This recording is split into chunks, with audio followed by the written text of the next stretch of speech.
Hello दोस्तों, स्वागत है आप सभी का फिर से एक बार ओपन लाइव स्टडी में। तो दोस्तों आज हम लोग क्लास को करने वाले हैं विश्व भूगोल पार्ट 2, यानी कि सेकेंड डे है आज हमारा। और आज हम लोग वायुमंडल से स्टार्ट करेंगे। कल तक जो सिलेबस के अनुसार हम लोग क्लास किए थे, काफ़ी बेहतरीन क्लास रहा।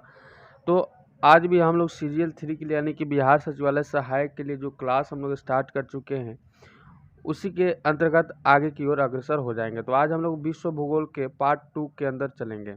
ठीक है, तो क्लास को स्टार्ट कर लेते हैं। क्लास स्टार्ट करने से पहले वीडियो को लाइक और शेयर अपने दोस्तों के साथ शेयर कर लीजिएगा। और ऐसे ही क्लास को नोटिफिकेशन या न्यूज़ संबंधित किसी प्रकार के रिजल्ट के संबंधित अगर जानकारी आपको चाहिए तो प्लीज़ नीचे कमेंट सेक्शन में कमेंट कर सकते हैं और चैनल को सब्सक्राइब और बेल आइकन कॉल में प्रेस कर सकते हैं। चलिए क्लास को स्टार्ट कर लेते हैं। सबसे पहला क्वेश्चन आज का हमारा वायुमंडलीय दाब से रहेगा, और वायुमंडल से संबंधित हम लोग मानचित्र पे जाकर खत्म करेंगे आज के टॉपिक में। तो आज हमारा पहला प्रश्न है, वायुमंडलीय घटना के अध्ययन को क्या कहा जाता है। वायुमंडलीय घटना के अध्ययन को क्या कहा जाता है। बहुत ही सुंदर क्वेश्चन है। वायुमंडलीय दाब के घटना को जो होता है, यहाँ पे जो घटना होती है, जैसे वायुमंडल में जैसे घटना जो होती है उसे क्या कहते हैं, तो मौसम विज्ञान घटना कहते हैं, यानी कि उसे मौसम विज्ञान कहते हैं। ठीक है, मेटारोलॉजी कहते हैं इसको। ठीक है, मेरा अगला प्रश्न का आंसर करने का प्रयास कीजिएगा। सेकंड क्वेश्चन है कि पृथ्वी से टकराने वाला पराबैंगनी विकिरण किसके अवक्षय के कारण होता है। किसके अवक्षय के कारण होता है। तो पराबैंगनी आपको पता है कि एक प्रकार का ऐसा मतलब विकिरण है जो कि सूर्य से निकलने वाली एक प्रकार की अलग प्रकार की जो घटनाएं होती हैं, जो एक प्रकार से इसको कह सकते हैं जहर टाइप की, जो कि शरीर पे पड़ने पे बहुत सारी प्रक्रिया होती है और धरती पे आते ही बहुत सारा इफेक्ट डालता है। तो इसी प्रकार के हानिकारक तत्व है यह। तो इस सभी से बचाने के लिए, पराबैंगनी किरणों से बचाने के लिए किस प्रकार की यहाँ पे अवक्षय के कारण होती है। तो सेकंड नंबर क्वेश्चन का कार्बन डाइऑक्साइड कर दीजिएगा। आपको पता है कि सूर्य के अंदर हीलियम और हाइड्रोजन की मात्रा होती है, जिसमें सर्वाधिक मात्रा में हाइड्रोजन और कम मात्रा, सेकंड टॉपिक में आपको हीलियम को रखा जाता है। पूछेगा कि सूर्य के अंदर सर्वाधिक मात्रा में क्या सब पाया जाता है, कौन सा तत्व, तो आपको कहना है कि हाइड्रोजन। और ये भी पूछा जाता है कि सूर्य नाभिकीय विखंडन या नाभिकीय संलयन, तो नाभिकीय संलयन है। जब भी वो अपना जो भी सप्तर से जो सूर्य अपना रोशनी जो एकत्रित करता है वो नाभिकीय संलयन के रूप में, और जब धरती पर प्रवाहित करता है तो विखंडन के रूप में। इसे बहुत ही सुंदर तरीके से याद रखना है।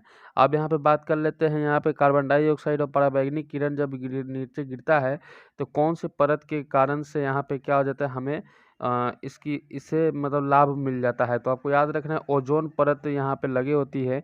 ओजोन परत की मदद से ही क्या हो जाता है, जितने भी पराबैंगनी किरणें वही ऊपर ही रह जाते हैं और हमें शुद्ध और शुद्ध जो प्रकाश है वो प्राप्त होते हैं। अगला प्रश्न देख लेते हैं। यहाँ पे क्वेश्चन अगला आपके बोर्ड पे लग चुका है, बहुत ही शानदार क्वेश्चन है। क्वेश्चन कह रहा है, निम्नतर वायुमंडल में गैसों की सर्वाधिक मात्रा किससे मिलकर बनती है। सर्वाधिक मात्रा किससे मिलकर बनती है, तो आपको याद रखना है नाइट्रोजन की मिलकर बनता है। नाइट्रोजन से मिलकर बनता है। डी नंबर ऑप्शन आपका बिल्कुल सही हो जाएगा। वीडियो को पॉज करते हुए लगाते हुए सारे क्वेश्चन को चलते रहना है। नेक्स्ट प्रश्न है कि वायु में नाइट्रोजन का प्रतिशत कितना होता है। वायु में नाइट्रोजन की प्रतिशत कितना होता है, बहुत ही शानदार क्वेश्चन।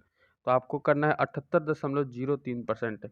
78.03%। अब बात कर लेते हैं, हमें तो सर्वाधिक मात्रा में ऑक्सीजन चाहिए और हम लोग का ऑक्सीजन ग्रहण करते हैं और कार्बन डाइऑक्साइड छोड़ते हैं। तो भाई मेरे ऑक्सीजन की मात्रा होती है जो कि 20.95% ही वायु में रहती है। साथ ही कार्बन डाइऑक्साइड की बात कर ली जाए तो कार्बन डाइऑक्साइड 0.036% होता है। ये भी आपको याद रखते चलना है। चलिए नेक्स्ट क्वेश्चन कर लेते हैं। यहाँ पे अगला प्रश्न आपके बोर्ड पे लग चुका है फिर से। आइए शानदार प्रश्न करेंगे। यहाँ पे पृथ्वी के ऊपर मौजूद वायुमंडलीय परतों की संख्या कितनी है। याद रखिए, पृथ्वी पर मौजूद वायुमंडलीय परतों की संख्या कितनी है। बहुत ही शानदार प्रश्न है, बहुत ही शानदार प्रश्न है। तो 5 याद रखिएगा, बहुत ही सुंदर क्वेश्चन है। 5 हमारा सही हो जाता है। अब कौन कौन होता है ये भी याद रखिएगा। तो नीचे के स्तर से हम लोग स्टार्ट करेंगे। सबसे पहले क्षोभ मंडल, उसके बाद में समताप मंडल, उसके बाद में मध्य मंडल, तब आयन मंडल और उसके लास्ट में बाह्य मंडल जो कि सबसे ऊपर होता है। सभी किलोमीटर के हिसाब से चलते हैं, तो सभी को हम लोग डिटेल में भी देख लेते हैं। चलिए सबसे पहले हम लोग समताप क्षोभ मंडल चलेंगे। तो अगर क्षोभ मंडल चलेंगे तो क्षोभ मंडल का कितना हो जाएगा, 13 किलोमीटर से 50 किलोमीटर के अंतर्गत। ठीक है, नेक्स्ट देख लेते हैं यहाँ पे समताप मंडल देखेंगे तो समताप मंडल आपको याद रखना है, बहुत ही शानदार है। 13 से 50 किलोमीटर, यानी कि 50 और 13 के बीच में इसका किलोमीटर रहने वाला है। नेक्स्ट इसके बाद में आता है मध्य मंडल अगर आप आइएगा तो 50 से 80 किलोमीटर के बीच में आता है। ठीक है, नेक्स्ट हमारा देख लेते हैं आयन मंडल देखेंगे तो 80 से 400 किलोमीटर के बीच में आयन मंडल का परत होता है। डिस्टेंस, दोनों का डिस्टेंस होता है। नेक्स्ट यहाँ पे लास्ट है 5 में बाह्य मंडल, तो 400 से ऊपर पूरा बाह्य मंडल के रूप में देखा जाता है। अगला प्रश्न देख लेते हैं। यहाँ पे अगला प्रश्न क्या पूछा गया है, तो इससे संबंधित आपको 8-10 क्वेश्चंस भी देखने को मिल जाएगा इसमें। निम्नलिखित में से कौन सा वायुमंडल का निम्नतम स्तर है। तो आपको क्षोभ मंडल, ट्रोपोस्फियर जो कि सबसे निचला हुआ परत है। ठीक है, सबसे नीचे वाला परत है। इसके बाद में समताप मंडल होता है, तब मध्य मंडल होता है, उसके बाद में आपको आयन मंडल होता है, उसके बाद में आपको क्या होता है, बाह्य मंडल होता है, जो कि एग्जोस्फेयर होता है। नेक्स्ट क्वेश्चन कर लेते हैं 7 नंबर। लीजिए, इस तरह के क्वेश्चंस आपको 1 से 2 क्वेश्चन जरूर देखने को मिलेगा। मध्य मंडल मेसोस्फीयर के संदर्भ में निम्नलिखित में से कौन सा कथन सही नहीं है। तो सारे कथन को पढ़ना होगा, तभी जाके एक कथन में आप निकाल पाइएगा। सबसे पहले है, अंतरिक्ष से इस स्तर में प्रवेश करने के उल्का पिंड जल जाते हैं। नहीं, गलत बात है। उल्का पिंड मध्य मंडल में कभी भी नहीं होता है। उल्का पिंड आपको सारे के सारे जितने भी होते हैं सारे आयन मंडल में होते हैं। नेक्स्ट यहाँ पे कहा जाता है मध्य मंडल मेसोस्फीयर से संबंधित यहाँ पे अगला टॉपिक है कि इस स्तर में बढ़ती हुई ऊंचाई के साथ साथ तापमान अत्यंत तीव्रता होती है। ये कथन आपका बिल्कुल क्या है, कथन सही नहीं है, इसलिए आपको एकदम नहीं पूछा गया है और यही आपका आंसर सही हो जाता है। ठीक है, यही आपका आंसर सही हो जाता है, जो कि नहीं पूछा गया है तो हमें नहीं बताना है। बाकी सबको गलत मारेंगे तब ना एक सही निकलेगा। बिल्कुल इस तरह से आपका आंसर सही हो जाते हैं। नेक्स्ट टॉपिक देखते हैं और नेक्स्ट क्वेश्चन की ओर चलते हैं। अगला प्रश्न आपको बोर्ड पर फिर से एक बोर्ड और क्वेश्चन पूछा गया है कि सही उत्तर चुनिए जो कि वायुमंडल की परतों की क्रमबद्धता को दर्शाते हैं। क्रमबद्धता को क्या होता है, दर्शाता है। तो आपको याद रखना है, बहुत ही सुंदर। सारे क्वेश्चंस को पढ़ते हैं और सही आंसर चुनते हैं। मध्य मंडल, आयन मंडल, आयतन मंडल, परिवर्तन मंडल, समताप मंडल, बिल्कुल गलत है। यहाँ पे सभी ध्यान रखिएगा, सभी इसको देखते हुए आंसर करने का प्रयास कीजिए, क्योंकि सभी जब तक नहीं पढ़िएगा तब तक कैसे आंसर कीजिएगा। ठीक है, आयन मंडल, आयतन मंडल, मध्य मंडल और समताप मंडल, परिवर्तन मंडल। नहीं, आयन मंडल, परिवर्तन मंडल, आयन मंडल, मध्य मंडल, समताप मंडल, दो थोड़ी ना होता है। अगला परिवर्तन मंडल है, उसके बाद समताप मंडल, उसके बाद मध्य स्थित मंडल, उसके बाद आयन मंडल, तब आयतन मंडल। ये आपका बिल्कुल सही हो जाता है। चलिए अगला प्रश्न करते हैं। यहाँ पे अगला प्रश्न क्या पूछा गया है कि पृथ्वी की सतह के ठीक भूमध्य रेखा के ऊपर 16 किलोमीटर ऊंचाई तक और ध्रुवों के ऊपर 8 किलोमीटर तक वायुमंडल जोन को क्या कहते हैं। वायुमंडल जोन को क्या कहते हैं, क्वेश्चंस का आंसर करने का प्रयास करेंगे। तो 9 नंबर क्वेश्चन का आंसर क्या हो जाएगा, क्षोभ मंडल कहते हैं। क्या कहते हैं इसे, क्षोभ मंडल कहते हैं। नेक्स्ट क्वेश्चन देख लेते हैं। अगला प्रश्न पूछा गया, पृथ्वी के वायुमंडल में कितनी ऊंचाई तक गैसों का आवरण होता है। पृथ्वी के कितनी ऊंचाई तक गैसों का आवरण होता है, तो 300 किलोमीटर। कितना, 300 किलोमीटर। 300 किलोमीटर का आवरण होता है। ठीक है, चलिए अगला प्रश्न यहाँ पे देखते हैं। अगला प्रश्न क्या पूछा गया है। अगला प्रश्न बहुत ही शानदार है, किसके ऊपर ताप तीव्रता का बढ़ता है। याद रखिए, किसके ऊपर ताप तीव्रता बढ़ता है। आप लोग नीचे क्वेश्चन का करने का प्रयास किए हैं, सॉरी, तो यहाँ पे आंसर करने का प्रयास कीजिएगा, किसके ऊपर ताप समता बढ़ता है। तो आयन मंडल हम लोग पीछे ही क्वेश्चंस को किए हैं। आपको कुछ ऐसे क्वेश्चंस मिलेंगे जो रिपीटेड क्वेश्चंस आते रहेंगे, ताकि आपको याद करने में आसानी हो। नेक्स्ट क्वेश्चन रहेगा हमारा कि क्षोभ मंडल वायुमंडल का सबसे तप्त भाग है, क्योंकि क्षोभ मंडल वायुमंडल के सबसे तप्त भाग है क्योंकि यहाँ पे यह पृथ्वी के पृष्ठ से तप्त होता है। यह पृथ्वी के पृष्ठ से क्या होता है, तप्त होता है। चलिए अगला प्रश्न देख लेते हैं। यहाँ पे अगला प्रश्न क्या पूछा जा रहा है। अगला प्रश्न आपसे पूछा जाएगा मेरे भाई, वायुमंडल में जिस ओजोन क्षेत्र का पता लगाया गया है वो कहाँ स्थित है? याद रखिएगा ओजोन क्षेत्र परत में एक छिद्र हो गया है, बहुत सारे छिद्र हो गए हैं, जिसके कारण से पराबैंगनी किरणें कुछ कुछ जमीन पर गिरती है, जिसके कारण से इन्फेक्टेड और वायरस संबंधित घटना होती रहती है। तो भाई मेरे यहाँ पे 14 नंबर क्वेश्चन का आंसर क्या हो जाएगा? अंटार्कटिका के ऊपर, अंटार्कटिका के ऊपर, अंटार्कटिका के ऊपर हमारा बिल्कुल सही आंसर हो जाता है। चलिए नेक्स्ट क्वेश्चन देखते हैं। यहाँ पे अगला प्रश्न आपके बोर्ड पे लग चुका है, ध्यान दीजिएगा अगले प्रश्न की ओर। अगला प्रश्न है, ओजोन परत कहाँ पाई जाती है? बहुत ही सुंदर क्वेश्चन है, ओजोन परत कहाँ पाई जाती है। मैं फिर से सब्जेक्टिव क्वेश्चन भी कराने वाला हूँ ज्योग्राफी का, ताकि आपको हर लेवल से ही याद आ जाए। तो 15 नंबर क्वेश्चन का आंसर क्या हो जाएगा? आयन मंडल। क्या हो जाएगा? आयन मंडल। ठीक है, चलिए नेक्स्ट क्वेश्चन कर लेते हैं। यहाँ पे अगला प्रश्न की ओर चलिए अक्षांश दक्षांश और यहाँ पे इसके अंदर के क्वेश्चंस को हम लोग निखारते हैं। क्षेत्रफल के आधार पर पृथ्वी का सबसे बड़ा महाद्वीप कौन सा है? क्षेत्रफल के आधार पर पृथ्वी पर सबसे बड़ा महाद्वीप कौन सा है? तो ऑस्ट्रेलिया, एशिया, उत्तर अमेरिका और अफ्रीका संबंधित आपको क्वेश्चंस का ऑप्शन भी डाल दिया गया है, तो एशिया हमारा बिल्कुल सही हो जाता है। एशिया का क्षेत्रफल याद रखिएगा 44,57,9,000 वर्ग किलोमीटर है। ठीक है, चलिए अब यहाँ पे सबसे बड़ा पूछ दिया है, तो सबसे छोटा भी पूछा जा सकता है।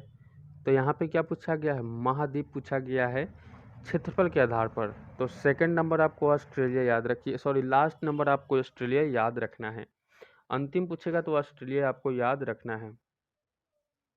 नेक्स्ट है कि पृथ्वी के क्षितिज के समानांतर घेराव करने वाली काल्पनिक रेखाएं क्या कहलाती है? पृथ्वी को क्षितिज के समानांतर घेराव करने वाली काल्पनिक रेखाएं क्या कहलाती है? भाई मेरे सोना मेरे अक्षांश कहते हैं। क्या कहते हैं? अक्षांश कहते हैं। अगला प्रश्न फिर से पूछेगा आपसे। अगला प्रश्न दौड़ते दौड़ते आएगा कि रेखांश की प्रत्येक डिग्री के लिए किसी जगह के स्थानीय समय में ग्रीनिच समय से कितना अंदर होता है? ग्रीनिच समय से कितना अंदर होता है? तो 4 मिनट अंदर होता है। कितना अंदर होता है? 4 मिनट अंदर होता है। 4 मिनट अंदर होता है। चलिए अगले प्रश्न की ओर चले। अगला प्रश्न आपसे पूछा जा रहा है यहाँ पे, लीजिए अगला प्रश्न आपके बोर्ड पे क्वेश्चन कहा जा रहा है कि 2 घंटे के अंतराल के लिए देशांतर दूरी के बराबर होगी। 2 घंटे के अंतराल के लिए देशांतर दूरी के बराबर होगी। देशांतर दूरी के बराबर क्या होगा? आंसर करने का प्रयास कीजिएगा। 30। क्या हो जाएगा? कितने डिग्री? 30 डिग्री होते हैं। 2 घंटे अर्थात इसका अगर मिनट में पूछ ले तो 120 मिनट के अंतराल के लिए 30 डिग्री देशांतर दूरी अपेक्षित होती है। अगर एक देशांतर की दूरी तय करने में पृथ्वी को अगर समय की बात की जाए, एक देशांतर की बात कर ली जाए, एक देशांतर की बात की जाएगी तो आपको 4 मिनट लगेगा। कितना? 4 मिनट लगेगा। इसी हिसाब से 30 डिग्री का भी आपको निकालने को मिल जाएगा। तो आपको इस हिसाब से आपको ज़्यादातर निकालने के लिए भी दिया जा सकता है, जो ही नहीं कि छापा हुआ रहेगा। तो ये भी चीज़ आपको याद रखते चलना है। ठीक है, आइए नेक्स्ट क्वेश्चन कर लेते हैं यहाँ पे कि किसी दो निरंतर देशांतरों के बीच समय का अंतराल कितना होता है? बहुत ही सुंदर क्वेश्चन है। किसी दो निरंतर देशांतरों के बीच में समय का अंतराल कितना होता है? तो आप कहिएगा 4 मिनट। कितना होता है? 4 मिनट होता है। याद रखिएगा 4 मिनट होता है। दो देशांतरों के बीच के समय अंतराल अगर निकालने की बात की जाए तो 4 मिनट होता है। चलिए नेक्स्ट क्वेश्चन कर लेते हैं। अगला प्रश्न आपको बोर्ड पे कि विश्व के सभी अंगों में 23 सितंबर को दिन और रात की समान लंबाई को क्या कहते हैं? कल ही हम लोगों ने कहा था 23 और 24 सितंबर को दिन और रात बराबर होता है। ठीक है, और यहाँ पे इसके साथ एक और क्वेश्चन निकल के आएगा कि कब, यानी कि बसंत विषुवत के अंदर या आपको विश्व शब्द दिन अंतर बराबर होता है कौन से दिन के अंतर्गत? तो 2 दिन ऐसे रखेंगे। एक रखेगा 21 मार्च जो कि उत्तरी गोलार्ध में प्रवेश करते समय इसका दिन और रात बराबर होता है, और दूसरा 23 सितंबर जो कि इसका दक्षिणी गोलार्ध के अंदर दिन रात बराबर होता है। तो 6 नंबर क्वेश्चन का आंसर क्या कीजिएगा? शरतकालीन विश्व जो कि 23 सितंबर। ठीक है, 23 सितंबर। बहुत ही शानदार क्वेश्चन है। अगला प्रश्न की ओर चले। अगले प्रश्न की ओर चलते हैं। लीजिए चलिए अगले प्रश्न की ओर चलाएं। अगला प्रश्न आपको बोर्ड पे लग चुका है। क्वेश्चन कह रहा है हमारा उत्तरी गोलार्ध में ग्रीष्मकालीन संगणन 2019 में को क्या कहते हैं। याद रखिएगा 2019 की बात है, ऐसे ईस्वी आप कोई भी रखा जा सकता है। देन आपको 2 ईस्वी याद रखिएगा, एक आपको जैसे कि 2020 एक लीप ईयर एक अनलीप ईयर, यानी कि लीप ईयर में कुछ और बदल जाता है, अनलीप ईयर में कुछ और बदल जाते हैं। तो आपको 7 नंबर क्वेश्चन का आंसर याद रखिए, 21 जून को ग्रीष्मकालीन संक्रांत होगी। ग्रीष्मकालीन संक्रांत कब होगी, तो 21 जून को। वही याद रखिएगा ग्रीष्म अयांत याद रखिएगा दिसंबर माह में सूर्य मकर रेखा होता है। मकर संक्रांति जो होती है जो मकर संक्रांति कब मनाया जाता है, 14 तारीख को। तो आपको यह 22 दिसंबर को, अगर परिवहन वाला पूछ दे तो 22 दिसंबर को याद रखना है, जो कि आपको शीत अयांत कहते हैं। इसको क्या कहते हैं, शीत अयांत कहते हैं। ठीक है, मकर रेखा। नेक्स्ट क्वेश्चन कर लेते हैं। यहाँ पे अगला प्रश्न पूछा जा रहा है आपके बोर्ड में कि निम्नलिखित में से कौन सी काल्पनिक रेखा 0 डिग्री अक्षांश पर स्थित है। कहाँ पे स्थित है, 0 डिग्री अक्षांश पे, तो भूमध्य रेखा हमारा बिल्कुल सही हो जाता है। अगला प्रश्न इसके साथ ही पूछेगा आपको, यहाँ पर थोड़ा सा लॉन्ग टर्म चलेंगे। क्वेश्चन इस प्रकार से आपको बीपीएससी में क्वेश्चन पूछा गया था, तो आपके एग्जाम में ऐसा नहीं है, एकदम से हार्ड लेवल के क्वेश्चंस आपको रखे जाएंगे और हर एक तरह के क्वेश्चंस आपको पढ़ कर जाना बहुत ही अनिवार्य है, क्योंकि इस बार बच्चे बैठेंगे अधिक और सीट भी ठीक ठाक हैं। तो समझिए कंपटीशन भी हार्ड ही रहने वाली है। 2 एग्ज़ाम है, तो दोनों एग्ज़ाम की तैयारी करते हुए चलेंगे। भाई मेरे, हम लोग आप कल ही बताया था कि कर्क रेखा के जो अक्षांश होते हैं कितने डिग्री पर झुके रहते हैं, 23.1/3। बात कर लेते हैं कौन सा युग में सही है, तो प्रधान मध्य रेखा, कर्क रेखा अक्षांश, भूमध्य रेखा अक्षांश। तो आपको मैं बता दूं कि यहाँ पे प्रधान मध्य रेखा अक्षांश रेखांश बिल्कुल सही है, पिछले हम लोग क्वेश्चंस में करे हैं। कर्क रेखा अक्षांश और मध्य रेखा अक्षांश बिल्कुल सही है। तो इस तरह से क्वेश्चन जब मिलेंगे तो आपको सारे ऑप्शंस को पढ़ने होंगे ताकि आप गलत ना कर पाओ। तो भाई मेरे यहाँ पे आपको डी नंबर ऑप्शन सभी सही वाले ऑप्शन को चूज करते हुए चलना है। नेक्स्ट क्वेश्चन देख लेते हैं। यहाँ पे अगला प्रश्न क्या पूछा गया है। अगला प्रश्न आपके बोर्ड पे लग चुका है। यहाँ पे क्वेश्चन करेंगे कि कौन सी काल्पनिक रेखा ग्लोब को 2 बार बराबर बराबर भागों में बांटती है। 2 बार बराबर बराबर भागों में बांटती है, तो आपको मकर रेखा याद रखना है। बहुत ही सुंदर क्वेश्चन है। ये 0 डिग्री अक्षांश की ओर चलता है, यानी कि अगर मानते हैं ये पूरा पृथ्वी है, तो इसके बीचे बीच चलता है, जिसके कारण से 2 बराबर भागों में ग्लोब को काट देती है। ये चीज़ आपको याद रखना है। बहुत ही शानदार प्रश्न है। नेक्स्ट प्रश्न करते हैं यहाँ पे कि निम्नलिखित में से अंतर्राष्ट्रीय दिनांक रेखा कौन सी है। निम्नलिखित में से अंतर्राष्ट्रीय दिनांक रेखा कौन सी है, तो आप कहिएगा 180 डिग्री देशांतर। कितना हो जाएगा, 360 का डिवाइड कीजिए, 180 डिग्री देशांतर हो जाएगा। ठीक है, चलिए अगला प्रश्न कर लेते हैं, जिसमें जो टॉपिक में बताने वाला होगा मैं कुछ ही लेकर चलते रहूँगा। आपको घबराने की कोई आवश्यकता नहीं है, आप बिंदास सेट लगाते रहे। प्रश्न, उच्च दाब के कटिबंधों को और क्या पुकारते हैं, तो 12 नंबर क्वेश्चन का आंसर करेंगे horse latitudes, horse latitude, horse latitudes. ठीक है, चलिए नेक्स्ट क्वेश्चन की ओर चले कि कर्क रेखा तथा मकर रेखा के बीच का क्षेत्र क्या है। कर्क रेखा तथा मकर रेखा के बीच के क्षेत्र क्या है, उष्ण कटिबंध, उष्ण कटिबंध, उष्ण कटिबंध। ठीक है,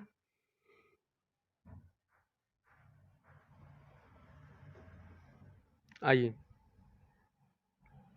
आइए सभी प्रश्न को चलेंगे लेकर। तो यहाँ पे अगला प्रश्न आपको बोर्ड पर लग चुका है कि डोलड्रम्स दबाव क्षेत्र निम्नलिखित में से किन 2 अक्षांशों के मध्य स्थित है। डोलड्रम्स दबाव क्षेत्र निम्नलिखित में से किन 2 अक्षांशों के मध्य निश्चित है, यानी कि आपको अगर दो यहाँ पे बोर्ड है तो 2 बोर्डों के बीच में स्थित है यहाँ पे। तो भाई मेरे आंसर करने का प्रयास कीजिएगा। 5 डिग्री उत्तर से दक्षिण, 5 डिग्री दक्षिण, 5 डिग्री उत्तर से 5 डिग्री दक्षिण की ओर क्या होता है, डोलड्रम्स दबाव क्षेत्र स्थित है। अगला प्रश्न की ओर चले, और अगला प्रश्न आपके बोर्ड पे लग चुका है। ये वाला क्वेश्चन शानदार है, बेहतरीन है कि भूमध्य रेखा निम्नलिखित में से किस देश से होकर नहीं गुजरती है। किस देश से होकर नहीं गुजरती, इनमें से एक ऑप्शन है जो कि जिसके अंदर से नहीं गुजरता है, बाकी सारे देशों के साथ गुजरता है। तो आंसर कीजिए, मैक्सिको के अंदर से नहीं गुजरता है। मैक्सिको के अंदर से भूमध्य रेखा होकर नहीं गुजरती है। भूमध्य रेखा Congo, Kenya, Indonesia, Brazil, Somalia, Colombia तथा मालदीव आदि देशों से होकर गुजरती है। सभी देशों का नाम याद रखिएगा। नेक्स्ट क्वेश्चन कर लेते हैं कि निम्नलिखित में से किस महाद्वीप से तीनों अक्षांश रेखाएं अर्थात भूमध्य रेखा, कर्क रेखा तथा मकर रेखा होकर गुजरती है। तो अगला प्रश्न का आंसर करने का प्रयास कीजिएगा। आंसर आएगा हमारा अफ्रीका। क्या हो जाएगा? अफ्रीका। हमारा डी नंबर ऑप्शन करेक्ट हो जाते हैं। नेक्स्ट प्रश्न की ओर चलें। अगला प्रश्न आपको बोर्ड पे लग चुका है। यहाँ पे कुछ यहाँ पे प्रश्न और आएंगे। क्वेश्चन को ध्यान देते हुए करिएगा यहाँ पे कि बराबर अंतरालों पर उसी ऊंची के स्थानों को जोड़ने वाली काल्पनिक रेखा को क्या कहते हैं? काल्पनिक रेखाएं से संबंधित एक प्रश्न आपके एग्जाम हॉल में कंटूर रहेगा और ये क्वेश्चन आपके लिए मोस्ट VVI इंपॉर्टेंट क्वेश्चन है जो कि पूछा हुआ प्रश्नों में से हैं और पूछा हुआ क्वेश्चन जाते हैं। अगला प्रश्न कर लेते हैं यहाँ पे मेरे भाई। यहाँ पे सेकंड नंबर प्रश्न की ओर चलें। अगला प्रश्न यहाँ पे उभरे क्षेत्रफल सहित किसी क्षेत्र की विस्तृत धरातलीय विशेषताओं को दर्शाने वाले पर्याप्त विस्तृत मानचित्र को क्या कहते हैं? तो आंसर आपका हो जाएगा उभरा मानचित्र। उभरा मानचित्र, उभरा मानचित्र। ठीक है, चलिए नेक्स्ट क्वेश्चन करते हैं यहाँ पे कि समभारी रेखाएं क्या दर्शाती है? समभारी रेखाएं क्या दर्शाती है? तो दाब दर्शाती है। समभारी रेखाएं क्या दर्शाती है? दाब दर्शाती है। समभारी रेखाएं क्या दर्शाती है? दाब दिखाती है। ठीक है, आइए नेक्स्ट क्वेश्चन कर लेते हैं। यहाँ पे थोड़ा सा मिलान कर लेते हैं। ठीक है, मिलान को क्या कर लेंगे? मिलान कर लेंगे। चलिए मिलान कर लेते हैं किसके साथ कौन सा है फिट बैठेगा। आइए, बड़े पैमाने का मानचित्र बताना है आपको। बड़े पैमाने का मानचित्र यहाँ पे 3 ऑप्शन दिए गए हैं। तीनों ऑप्शन यहाँ पे देखना है। एक ऑप्शन ऊपर है, उसको भी हम लोग मिलान करेंगे। बड़े पैमाने वाला मानचित्र, ध्यान रखिएगा, बड़े पैमाने वाला मानचित्र क्या होता है? तो बड़े पैमाने वाला मानचित्र अधिक क्या होता है? अधिक जानकारी प्रदान करता है। अधिक जानकारी प्रदान करता है। तो यहाँ पे ये सही हो जाएगा। रेखा चित्र याद रखिएगा। रेखा चित्र बिना पैमाने की सहायता से खींचा जा सकता है। यहाँ पे ये आंसर हो जाता। तो इसको देखते हैं आंसर दिया गया है कि नहीं।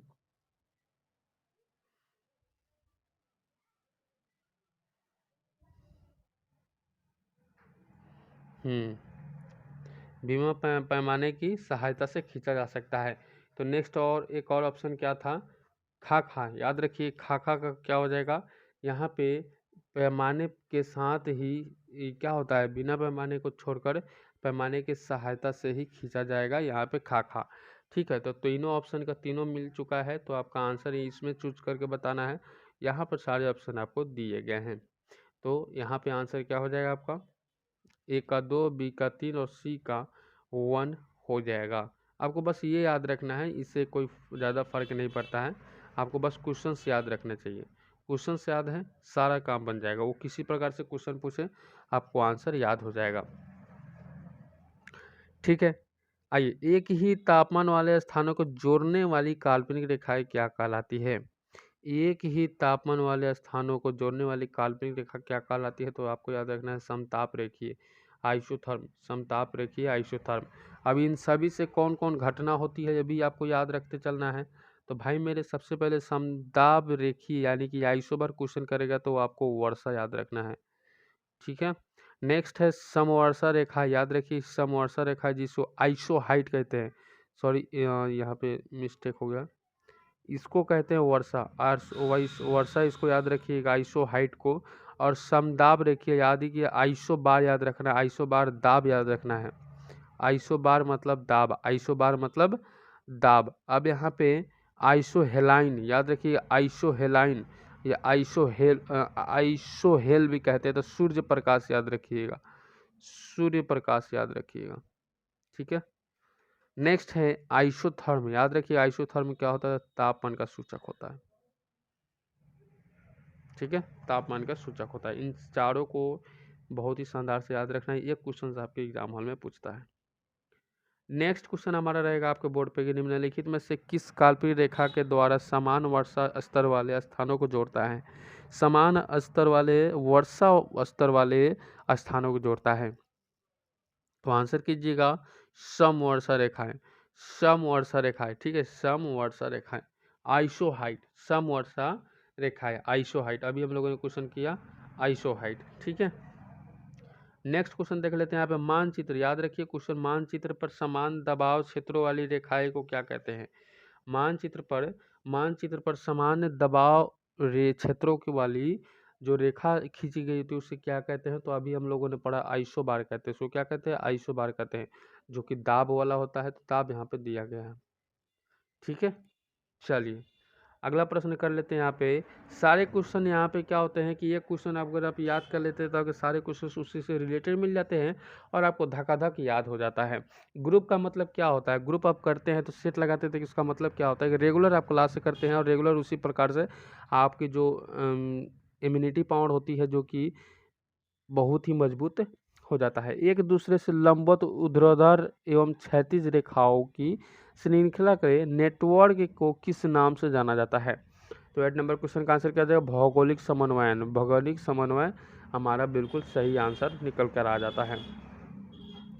अगला प्रश्न यहाँ पे कर लेते हैं। अगला प्रश्न शानदार, यहाँ पे जानदार क्वेश्चन का आंसर करने का प्रयास करेंगे कि मानचित्र बनाने के विज्ञान को क्या कहते हैं? मानचित्र बनाने के विज्ञान को क्या कहते हैं? मानचित्र बनाने के विज्ञान को क्या कहते हैं? तो मानचित्र बनाने के विज्ञान को हम लोग क्या कहेंगे? कार्टोग्राफी कहेंगे। क्या कहेंगे? कार्टोग्राफी कहेंगे। क्या कहेंगे? कार्टोग्राफी कहेंगे, ठीक है। कार्टोग्राफर नामक वैज्ञानिक ने बनाया था, इसलिए इसको कार्टोग्राफी कहेंगे। वो क्वेश्चन नहीं पूछता है, उतना अंदर डीपली भी जाने की कोई आवश्यकता नहीं है, बट जानकारी के लिए आपको याद रखना है। आरंभ और अंत की रेखाओं का संरक्षण इस प्रकार व्यक्त किया जाता है। किस प्रकार व्यक्त किया जाता है मेरे भाई? तो औचित्य में व्यक्त किया जाता है, औचित्य के अंदर व्यक्त किया जाता है। अचानक जिसको कहते हैं उसी प्रकार से इसको व्यक्त किया जाता है। अगला प्रश्न आपको बोर्ड पर लग चुका है। नक्शों पर क्षेत्रफल मापने के लिए प्रयुक्त यंत्र को क्या कहते हैं? नक्शों पर क्षेत्रफल को मापने के लिए प्रयुक्त यंत्र को क्या कहते हैं? तो प्लेनीमीटर कहते हैं। इसको कहते हैं प्लेनीमीटर कहते हैं। क्या कहते हैं इसे? प्लेनीमीटर कहते हैं। और इसके लंबाई को मापने के लिए कहेगा तो ओपिसोमीटर। ओपिसोमीटर, ओपिसोमीटर से इसका लंबाई को मापा जाता है। ये भी आपको याद रखते चलना है। अगला प्रश्न हमारा रहेगा, ठीक है। चलिए बहुत ही सुंदर क्वेश्चन है।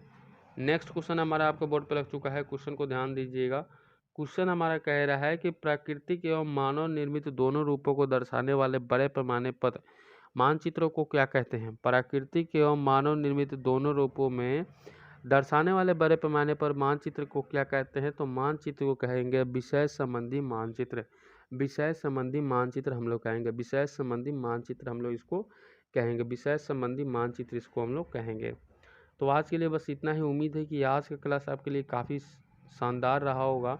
वीडियो को लाइक और शेयर अपने दोस्तों को साथ जरूर कीजिएगा, ताकि जितने भी कैंडिडेट जो बिहार सचिवालय संबंधित फॉर्म भर चुके हैं उनको सेट लगाना ज़रूरी है। तो सेट अभी से लगाइएगा, तभी उस दिन तक आप अच्छे बन पाइएगा। क्लास में इतना अच्छा कर दीजिए ताकि आपको आने वाले एग्ज़ाम हॉल में किसी प्रकार की सोचने की नौबत ना आए।